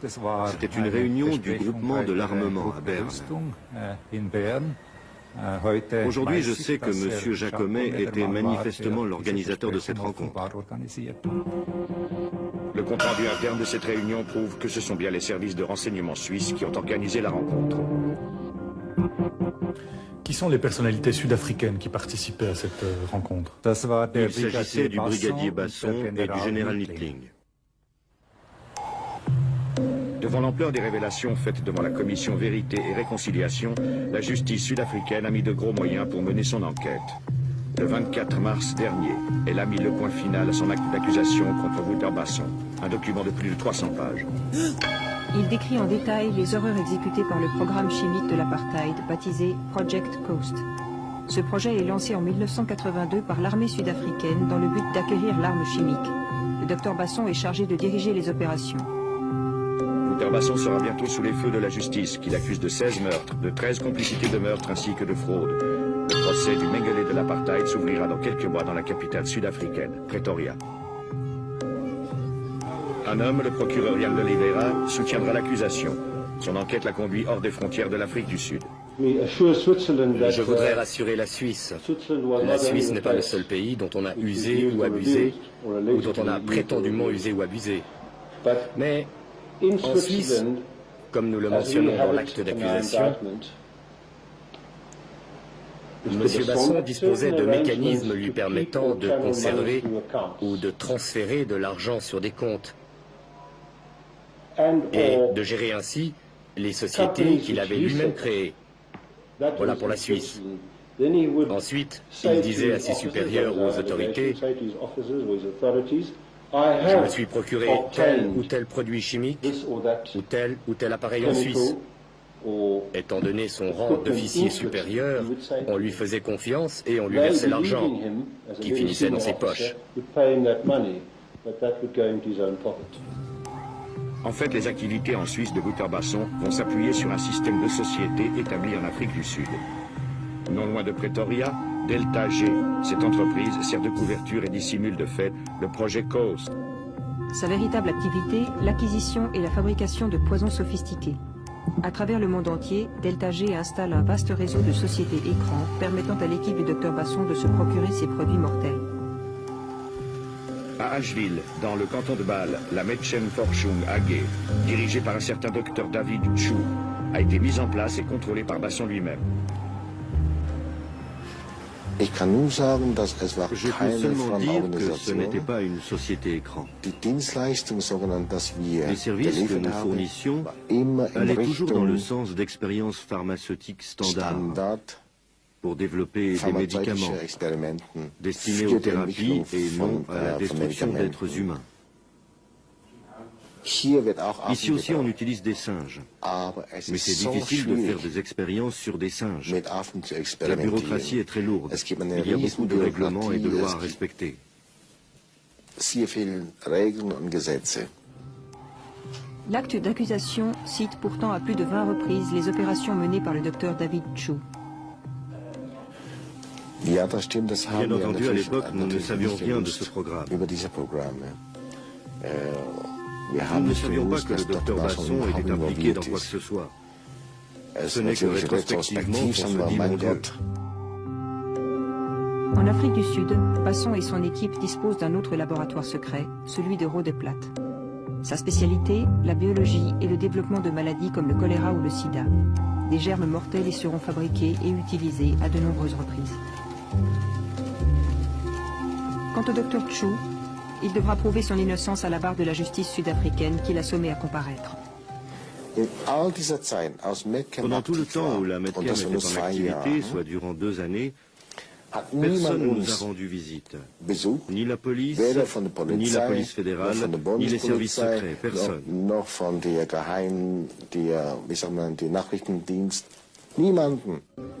Wouter Basson poursuit sa route en Suisse où il continue à tisser méticuleusement sa toile. Grâce à Jürg Jacomet, il visite les entreprises les plus prestigieuses du pays.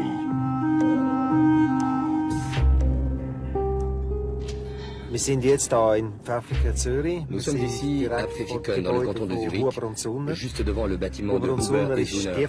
C'est l'entreprise qui a fabriqué dans les années 80 les nouveaux masques à gaz pour l'armée suisse.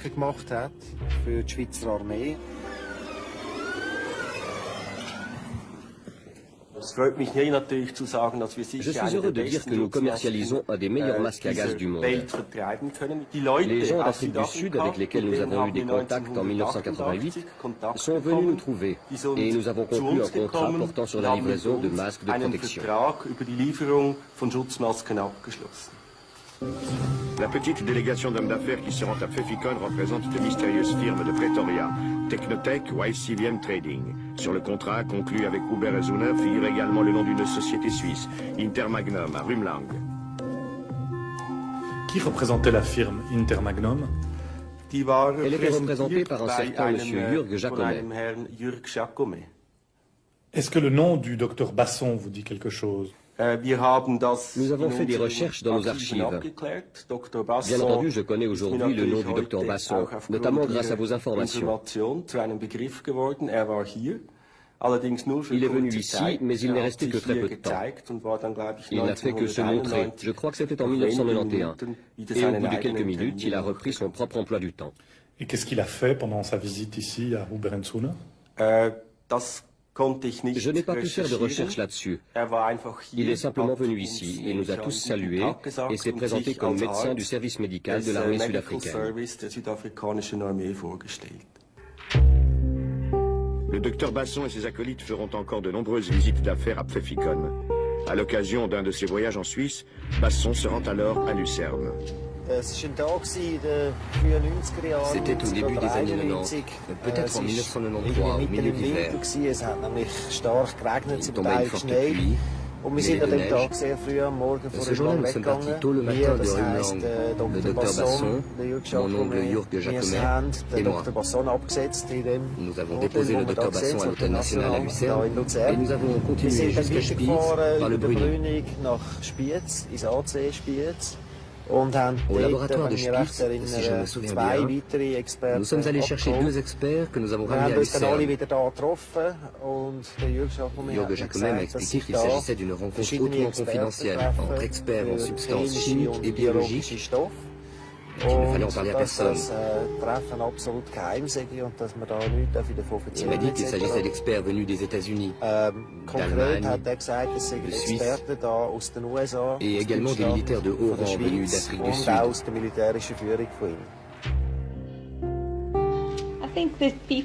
Je crois que les gens qui gravitent dans ce genre de milieu ont besoin les uns des autres. Ils ne peuvent pas à eux seuls assurer la bonne marche de leur programme. Pour gérer ce type de programme, tout le monde sait qu'il faut s'adresser à des pays comme la Suisse ou à l'Union soviétique à une certaine époque pour avoir accès aux compétences et aux connaissances nécessaires. En général, les scientifiques de ce type restent en contact les uns avec les autres. generally scientists of that nature keep in touch with each other. Faciliter les contacts entre chimistes suisses et sud-africains, c'est la mission de Jörg Jacomet. Peu avant sa mort en octobre 1998, Jacomet comptait écrire un livre et il avait préparé quelques notes à l'intention de son éditeur. Voici ce qu'il lui écrit. 6 juin, un article de la Neue Zürcher Zeitung du 12 avril 1998. Encore aucune piste qui nous mène en Suisse vers le laboratoire chimique et bactériologique de Spitz, qui a effectué par mon intermédiaire des analyses. Il s'agit d'échantillons de sang apportés à Zurich par les généraux Nettling et Basson et prélevés sur des soldats, c'est-à-dire des victimes. Une véritable bombe pour le futur. La Suisse devra s'expliquer et ce ne sera pas amusant. Comme le révèle l'acte d'accusation, le laboratoire de Spitz est en effet convoqué à la barre. Bernard Brunner et son adjoint devront s'expliquer sur leur relation avec les chimistes de l'apartheid. Est-ce que vous pouvez nous expliquer les circonstances de ces tests de sang que les Sud-Africains souhaitaient voir analysés par le laboratoire de Spitz? Voici comment cela s'est passé. Par une voie détournée, nous avons reçu des échantillons de sang qui nous ont été envoyés par la poste, accompagnés d'une demande d'analyse. Nous avons chez nous un système de garantie de la qualité. Normalement, nous n'analysons pas les échantillons dont nous ne connaissons pas exactement la provenance, le nom de la personne qui les a prélevés, par quel truchement ils sont parvenus jusqu'à nous. C'était justement le cas.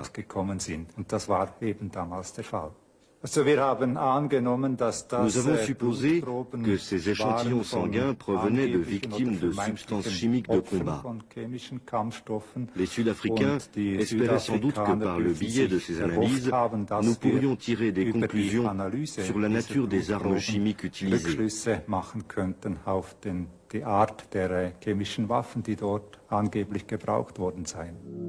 L'expéditeur des tests sud-africains à Spitz s'appelle Niklaus Schleifer. Son entreprise était autrefois spécialisée dans le matériel de protection contre les armes chimiques. Il a reçu du Dr Basson une liste de symptômes observés chez les victimes de poisons toxiques. Vomissements, perte de conscience, paralysie. Niklaus Schleifer affirme n'avoir rien su de l'origine exacte des mystérieux flacons remis par le Dr Basson.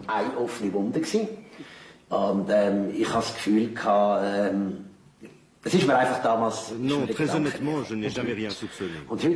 J'ai eu le sentiment, enfin à l'époque l'idée ne m'est simplement pas venue. Et aujourd'hui, eh bien, tout est possible. Je me dis, why not? Mais je n'ai aucune preuve et à l'heure actuelle, c'est difficile d'en savoir plus. C'est vraiment brûlant. Si l'origine exacte de ces prélèvements reste mystérieuse, il est certain par contre que leur commanditaire était le patron des usines à poison de Pretoria, Wouter Basson. Des usines où l'on se livrait à toutes sortes d'expériences mortelles, comme l'explique le procureur Ian Dolivet. Je vais vous donner un exemple typique, pas un nom, mais un exemple parlant. Prenons le cas d'une personne qui tombe affreusement malade et dont l'état ne cesse d'empirer. Heureusement, ses voyages à l'étranger l'amènent dans un pays doté d'un système médical de pointe où les médecins lui disent qu'on est en train de l'empoisonner. Et l'enquête permet de remonter la piste jusqu'au service dirigé par le docteur Basson.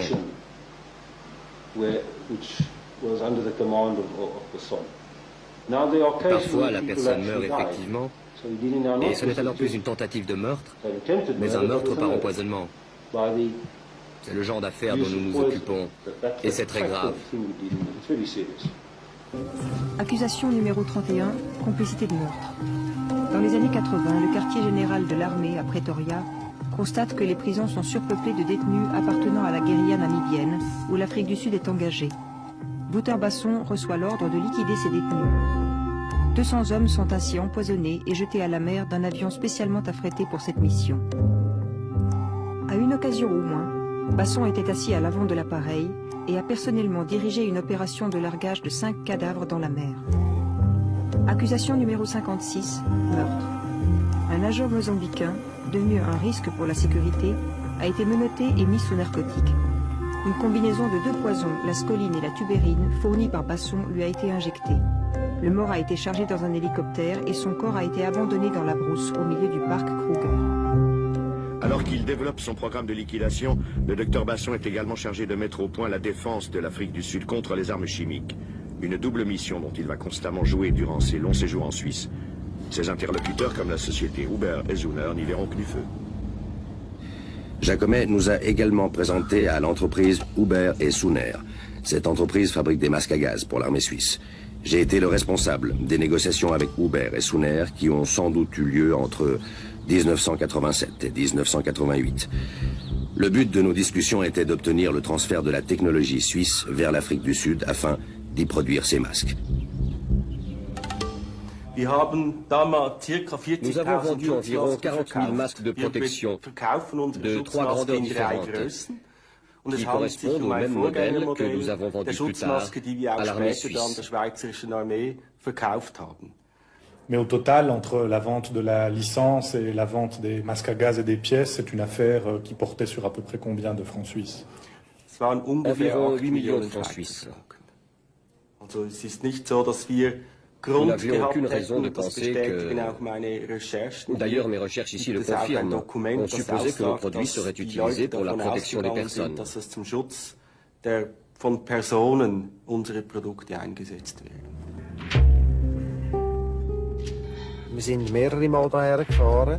Nous sommes venus plusieurs fois ici. Je ne me rappelle plus si le général Nettling était avec nous, mais en tout cas, nous sommes revenus avec Jörg Jacomet et le docteur Basson pour cette affaire de masque à gaz. Une délégation s'est rendue en Afrique du Sud, c'est exact, essentiellement pour des raisons techniques. La visite a eu lieu en été 1992. Nous avons visité plusieurs sous-traitants afin d'évaluer leur capacité à fabriquer nos produits de haute qualité.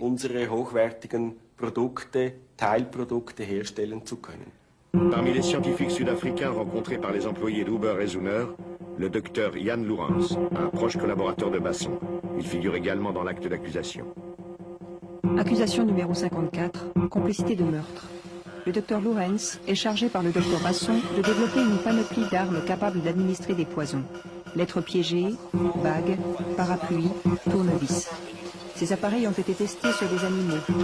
Des agents ont été envoyés à Londres pour assassiner 2 membres de l'ANC, aujourd'hui ministres du gouvernement.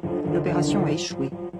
Le programme secret du docteur Basson sera interrompu juste avant l'élection de Nelson Mandela à la présidence sud-africaine en 1994. Pour Huber et Zuner, les affaires avec l'Afrique du Sud s'arrêtent également à cette date. Des affaires qui ont constamment reçu le feu vert des autorités fédérales. Je pense que dans ce genre de situation, nous sommes tenus de nous fonder sur l'évaluation politique des autorités suisses. C'est précisément ce que nous avons fait en obtenant ces licences d'exportation, en recueillant ces informations et en faisant simplement confiance à l'évaluation des instances officielles en Suisse. Rien ne s'oppose, il est vrai, à ce que la Suisse vende des masques à gaz à l'Afrique du Sud. Jusqu'en 1992, la Confédération ne considère pas ce type d'équipement comme du matériel militaire et n'exige aucune licence d'exportation. Mais surtout, Berne n'applique pas les sanctions économiques contre l'Afrique du Sud et ses ressortissants. Pendant plus de 10 ans, cela permettra au docteur Basson d'aller et venir librement en Suisse et d'y mener ses affaires sans être inquiété. Grâce à Jörg Jacomet, il pourra même continuer son périple jusqu'au cœur de l'appareil fédéral. Monsieur Jacomet, malheureusement, très souvent se présentait comme représentant des services de renseignement suisses. Dans une première phase, service de renseignement des forces aériennes, et dans les années 90, comme je vous l'ai dit avant, il prétendait toujours être mon représentant à l'étranger. Et là, je dois dire très clairement, ce n'est pas le cas. Monsieur Jacomet a abusé de sa fonction d'officier de milice et de camarade de service de celui qui vous parle. Est-ce que M. Jacomet vous a fourni de l'information en ce qui concerne l'Afrique du Sud? Il ne m'a pas fourni de l'information sur l'Afrique du Sud. Je me répète, il nous avait informés sur des thèmes qui intéressaient le service de renseignement, surtout des forces aériennes dans les années 80. Est-ce qu'il a alors facilité des contacts avec des personnalités sud-africaines? C'est un thème que je ne peux pas traiter devant la caméra de télévision. C'est une question justifiée. Et c'est une question à laquelle j'ai répondu devant la délégation de la commission de gestion du Parlement. Chargée par le Parlement du contrôle des services de renseignement, cette commission a en effet ouvert une enquête sur l'implication des militaires suisses dans l'affaire Basson. Son rapport est attendu pour le mois de juin. manifestement la rumeur dans laquelle on est engagé maintenant, quelques informations, nous en avons eu quelques-unes, mais lénifiantes ne suffisent plus. Je vais dire à mes collègues que j'ai l'impression que nous devons faire une enquête approfondie pour savoir très exactement ce qui s'est passé et puis pour tirer un certain nombre de leçons. L'impression qu'il y a eu là des fréquentations bizarres. Vous pouvez être un peu plus précis? Non, pas pour le moment. Jörg Jacomet parviendra en effet à introduire les chimistes de l'apartheid au cœur de la Confédération sous la coupole fédérale. Wouter Basson et le général Lothar Nittling seront reçus par Peter Regli lui-même dans son bureau. Le divisionnaire nous a confirmé par écrit cette rencontre. Il s'agissait là clairement d'une visite de courtoisie dans mon bureau de la durée d'environ une bonne demi-heure. Il n'y a pas eu d'autres entretiens de ce genre avec M. Basson ici. Nous avons également discuté avec un procureur en Afrique du Sud, qui est le procureur Anton Ackerman, qui est chargé de l'enquête sur M. Basson. Lors de sa demande de libération sous caution, M. Basson a dit qu'il avait eu des entretiens en profondeur avec vous en Afrique du Sud. Est-ce que vous souhaitez vous exprimer là-dessus? Non, je ne vais pas m'exprimer là-dessus, de nouveau, parce qu'il s'agit d'un contact avec l'étranger, mais je prends volontiers note de cette question. Et si vous êtes d'accord, je la présenterai à la délégation de la commission de gestion. Décédé en octobre 1998, Jörg Jacomet n'est plus là pour s'expliquer. Son neveu André souhaite défendre sa mémoire. Ce n'est pas la première fois, mais en mars 1999, Peter Regli essaie encore de discréditer Jörg Jacomet. Il y a pas mal de monde qui essaie de le scier, de le faire passer à la trappe, et cela réussit assez bien. Beaucoup de personnes, et pas seulement en Suisse, sont bien contentes que mon oncle ne soit plus en vie.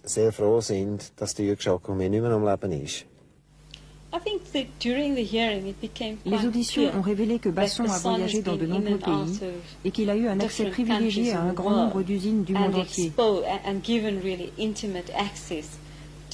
Nous savons par exemple qu'il s'est rendu en Union soviétique. Son arrestation en Suisse, alors qu'il était en tractation avec les Croates, pose un certain nombre de questions. Comment a-t-il pu entrer dans votre pays sans que vos services secrets n'en soient informés? Pourquoi a-t-il été arrêté? Pourquoi était-il en possession de titres au porteur du Vatican? Ces questions sont restées sans réponse. Par ailleurs, Basson sera aussi poursuivi pour détournement de fonds, ce qui nous intéresse aussi. Où est passé l'argent? On peut se poser la question. Tout le monde dépose son argent en Suisse. Le gouvernement suisse en sait-il plus que nous sur Basson? Que va-t-il se passer? L'argent est-il en Suisse? Notre pays en a besoin. La Suisse va-t-elle faire quelque chose? Le 27 novembre 1993, Wouter Basson et Jörg Jacomet sont arrêtés par la police zurichoise devant les guichets de l'AKB, aujourd'hui la banque von Ernst. Ils reviennent tous les deux de Croatie où Basson a chargé Jacomet de lui procurer une drogue, la métaqualone, pour ses laboratoires. Pour financer cette opération, les deux hommes tentent d'encaisser des titres au porteur du Vatican. Ils sont détenus 2 jours dans les geôles zurichoises avant d'être relâchés. Voici un document classé top secret signé du lieutenant-général Neil Klobel, le supérieur hiérarchique de Wouter Basson. Ce document décrit les circonstances dans lesquelles Basson et Jacomet ont été libérés. Le chef de projet, le brigadier Basson, a été libéré en vertu d'un document en sa possession qui spécifiait qu'il intervenait sur ordre et par procuration du capitaine Jacomet. Le capitaine Jacomet a subi un autre interrogatoire et a été libéré après l'intervention du service de renseignement suisse. Vous savez, la désinformation est une arme très importante, surtout pour quelqu'un qui a des difficultés devant la justice. Et j'aimerais bien voir cette lettre que M. Jacomet a présentée. J'aimerais bien la voir, pour qu'on puisse prouver que j'ai joué un rôle. Je n'ai pas joué un rôle, et je le dis clairement. Ce que vous me dites là de nouveau, je l'entends pour la première fois, je suis très étonné, et je vous rappelle, si c'était le cas, ça concerne surtout les autorités civiles, les autorités judiciaires. En Suisse, je n'ai pas de tâche, je m'occupe de l'étranger avec mes collaborateurs. Tout ce qui se passe en Suisse, c'est une question policière, donc je dois vous prier de vous adresser à la police. Je n'étais pas au courant de ce fait. Mais est-ce que vous êtes intervenu personnellement lorsque M. Basson a été arrêté ici en Suisse? Est-ce que vous détenez des documents Qu'il portait? Certainement pas, je ne le savais même pas. Je l'ai appris après par les chemins de la justice suisse. Monsieur Basson rencontre un groupe de Croates. Le général Et Knobel il a affirme que témoigné le devant la chef de ce commission groupe était Vérité le et ministre croate de Réconciliation. l'énergie. Il confirme que et qu'il y avait Wouter-Basson aussi des était en mission représentants de l'armée officielle croate, pour le des projet gardes Coast frontières, lors des de forces son de arrestation police à et des Zurich. forces spéciales. Oui, Il y a ensuite un accord pour acheter 500 kilos de méthaqualone. c'est exact. La drogue achetée en Et qui Croatie sera devait livrée être selon les testée dans conditions un laboratoire suivantes. en Suisse. Si sa qualité était Un jugée échantillon de la satisfaisante, substance sera une remis au somme de chef du 2 projet, 500 le 000 Dr $ Basson, devait être versé et les sur un contenants compte à la seront banque scellés. Indo-Suez à Genève. Le docteur Basson effectuera un test de ce produit en Suisse. Si le test lui convient, il paiera la somme de 4 600 $ par kilogramme et il organisera ensuite le transport, soit par air Basson depuis portait avec Zagreb, lui des documents et soit par probablement route des via disquettes l'Autriche et la informatiques Slovaquie. relatifs à son projet. Tout cela est donc La commission effectué demande par alors le au brigadier général Basson. Knobel Oui, d'où monsieur. il tient ces Vous n'avez pas informations. de source autre que ce que vous a dit le brigadier Basson. C'est exact.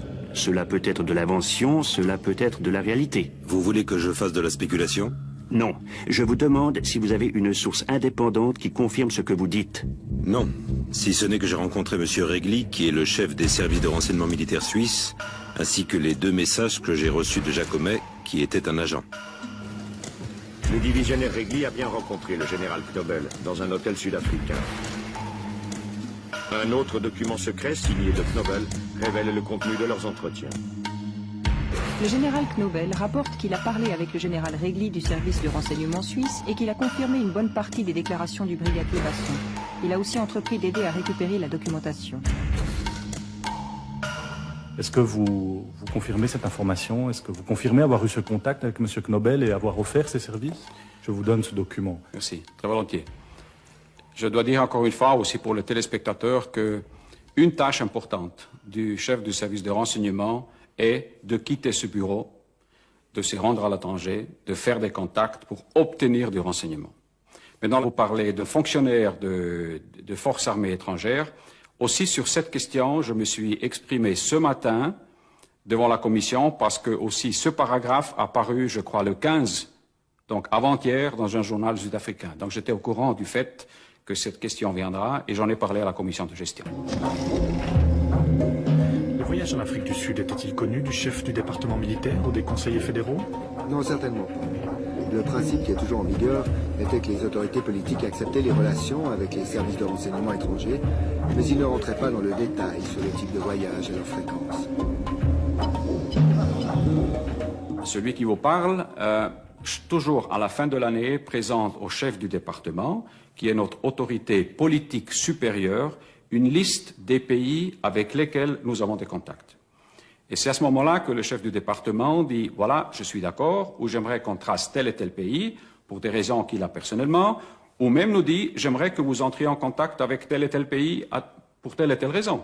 Et ça, c'est un dialogue continu qui a lieu avec le supérieur politique qui correspond aux règles de jeu d'un pays démocratique. Il n'y avait, si je comprends bien, pas de politique cohérente et coordonnée du Conseil Il n'y avait fédéral. pas une politique sud-africaine, il y en avait 5 ou 6. Les choses étant ce qu'elles sont, chez nous en Suisse, souvent la main droite ne sait pas ce que fait la main gauche et vice-versa. L'affaire Basson est l'illustration de cette politique à géométrie variable appliquée par la Suisse à l'Afrique du Sud de l'apartheid. Une politique qui consistait à condamner les exactions massives commises par l'État sud-africain tout en faisant des affaires avec lui. La place de Zurich traitera jusqu'à 80% de l'or sud-africain dans les années 70. À mon sens, et au sens du Conseil fédéral, la seule alternative à la situation sans issue dans laquelle se trouve aujourd'hui l'Afrique du Sud. Je vous remercie. Tandis qu'aux affaires étrangères, Édouard Brunner tentait de lancer une initiative de paix en Afrique du Sud, au département militaire, on frayait avec les chimistes de l'apartheid. Quant au département de l'économie publique, il donnait son feu vert au petit commerce du docteur Basson. Aujourd'hui, le brigadier déchu est en liberté surveillée en attendant son procès. Mais l'affaire Basson n'est sans doute que la partie émergée de l'iceberg. D'autres agents du régime d'apartheid doivent rendre des comptes pour les crimes qu'ils ont commis au service de l'État. Ainsi, Craig Williamson, chef d'une unité d'escadron de la mort de la police et grand spécialiste des colis piégés. Williamson a avoué plusieurs assassinats.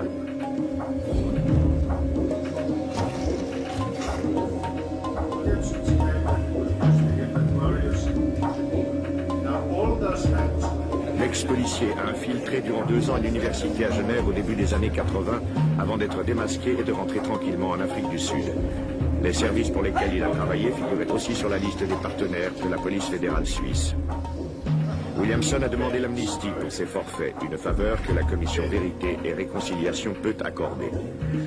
Un homme s'oppose à l'amnistie de Craig Williamson au nom des familles de ses victimes.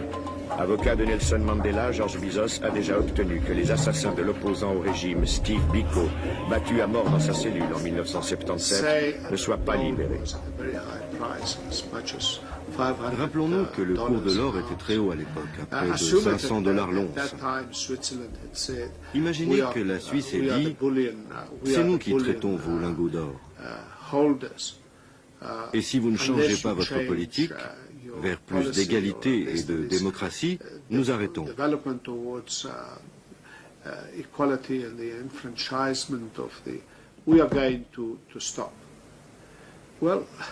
Eh bien, je ne sais pas ce que le gouvernement aurait pu dire. Mais là, la Suisse n'a rien fait. Elle a en plus trouvé des justifications à son attitude de business as usual, les affaires d'abord. Il faudra qu'elle vive avec la conscience que l'apartheid a ainsi duré beaucoup plus longtemps et que beaucoup de vies ont été perdues. Mais je pense, oui, ça a facilité la vie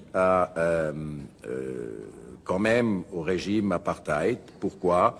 Puisque la Suisse jouait et joue un rôle très important et au niveau du commerce des pierres précieuses et de l'or. Je suis intimement convaincu que sans les sanctions, l'apartheid aurait implosé bien plus tard. Les nombreux pays qui se sont enrichis grâce à l'apartheid ont une dette morale vis-à-vis de nous. Et comme nous tentons de révéler la vérité sur ce qui s'est passé, nous prenons conscience du fait que la vérité seule ne suffit pas à assurer le développement. Que les injustices économiques que l'apartheid a imposées à notre pays ont eu pour conséquence de priver des millions de Sud-Africains du bien-être auquel ils avaient droit.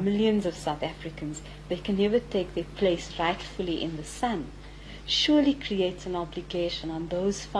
pour cela que les puissances étrangères qui ont profité de l'apartheid ont l'obligation morale de faire plus qu'un geste de bonne volonté. Elles doivent contribuer activement à la renaissance économique de l'Afrique du Sud. Et je dois dire que votre pays est sans doute plus directement concerné que la plupart des autres pays d'Europe.